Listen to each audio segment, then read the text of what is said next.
I-try natin tong Korean noodles na to. Maanghang, pero, ba't sinabi ko maanghang? Sabi ko, i-try. Ibig sabihin, hindi ko pa natatry. Nabibisto tuloy ako. Hindi, natikman ko na ito ba? Pakita ko na sa inyo. Nang kagat. Tulusipon agad ako. Sobrang anghang nito. Pero masarap. Kaya nga lang, utod ng anghang.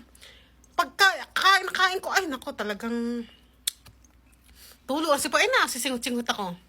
Kaya pala ako nag-video na naman dito. Kasi may i-chicken na naman kasi nyo. Kauuwi ko lang eh.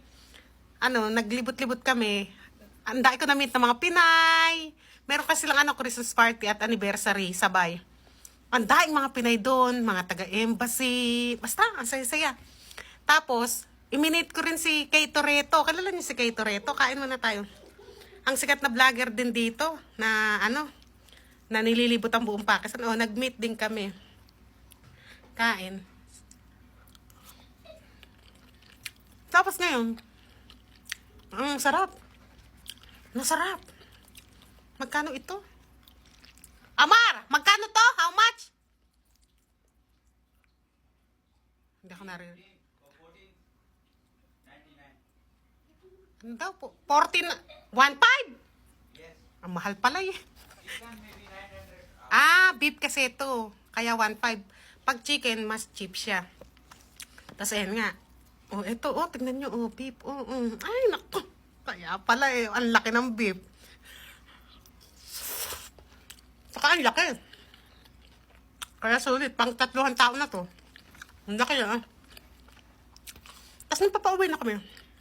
Ngayon, sa may, tawag doon? Stoplight. May namamali mo sa bakla.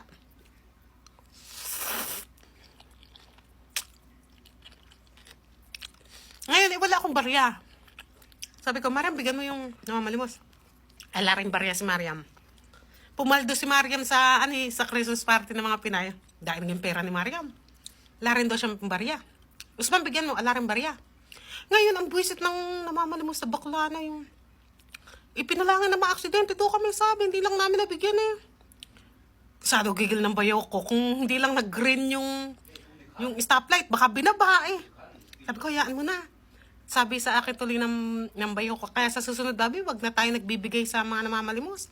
Yun na lang talagang dapat bigyan. Kunwari, may kapansanan, ganyan na lang bigyan natin. Pero pag wala namang kapansanan, wag na tayo basta-basta nagbibigay. Sabi niya, naiinis, gigil na gigil.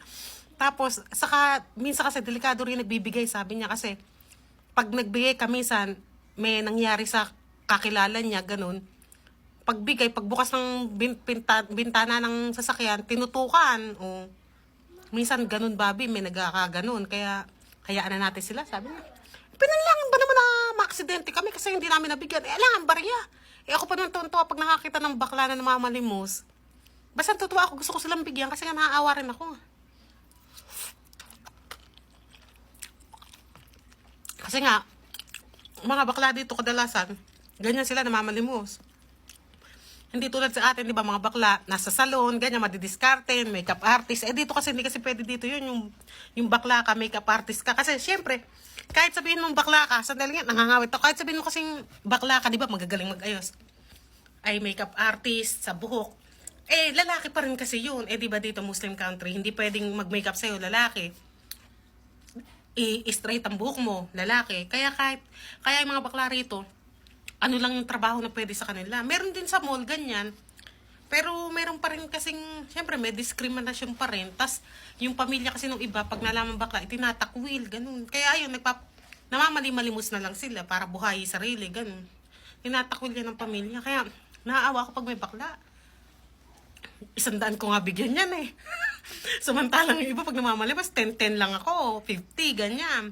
20, ganyan. Pag bakla, 100 ako binibigyan kasi nga naawa ako. Sa nangyari, nalungkot ho ako. Pinalangan talagang mag-aksidente sana kami. Kasi nga, hindi namin nabigyan. Hindi naman pwedeng buo ang ibigay ko, hindi man ako mayaman ba? Tsaka, ang dami rin itong namamalimos. Pagbigyan mo 1,000 yan lahat.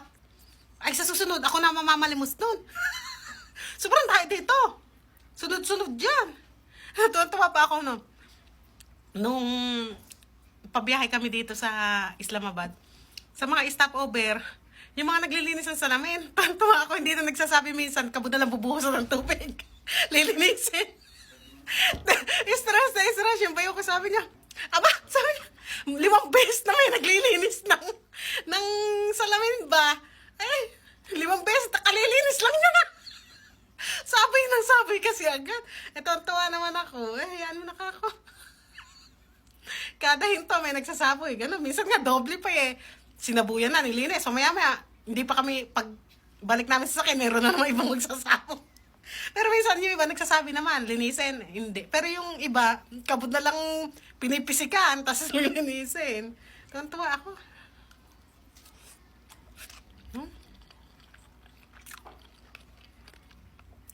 Ipakita din nga kain pero puro daldal no. Tapos 'di ba umattend nga ako dun sa anniversary ng mga OFW yan, kadalasan sa kanila OFW. Madalang lang kami na may asawang Pakistani. Ano lang ako doon, salingkit. Salingkit talaga. Inibitahan lang ako doon, salingkit lang ako doon. Tapos yung mga taga-embassy andun, ay kilala nila ako, nanonood sila sa akin. Kilig na kilig naman ako kasi syempre, ibang level na. May taga-embassy na nanonood. Ay, ibig kumautot sa kilig ba? Sabi ko, sabi makakatawa naman kasi ako, tulad ngayon, puro kautoon lang alam ko, di ba? Hindi ako makapaniwala na ang mga taga-embassy pala mahilig sa mukhang tuta. Mahilig sa mukhang tuta panoorin. Isa lang ako mukhang tuta. Kaya natutuwa ako. Kundi lang dahil sa filter, ay hindi ako, Kaya ako, kapit na kapit sa filter. Basta nakakatuwa. Kabisado niya. Hanggang lagi ako nanonood sa'yo. Sabi niya, hello mga kapanay, sabi niya. Tapos sabi niya, ayaw nila ng hopya. Sabi, alam na alam niya, kaya natutuwa ako. Kaya kinikilig ako kasi alam na alam mong nanonood talaga siya, diba? Kasi kabisado niya lahat ng mga chika ko sa buhay.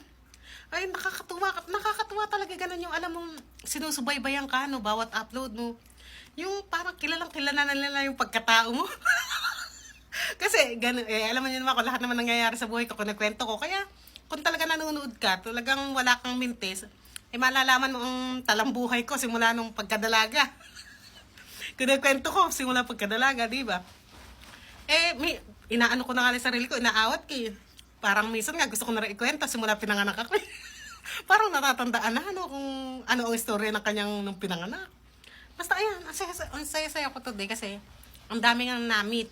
Basta iba kasi feeling pag may mga Pinay kang nakakaharap, nakakachismisan. Kaya nga, wag sana silang nabingi ba sa akin kasi magulo talaga ako. Ako lang yata pinakamagulo doon. Pero ano naman, masasaya naman kami. Ako talaga masaya. Sila baka nabwisit sa akin. Hindi, pero hindi. Dumami followers ko nga sa kanila. Dahil nag-follow sa akin. Follow kita. Yan ang maganda nilang ginawa sa buhay nila. Yung pinalaw ako. Sana ay magsipagsawang panoorin ako.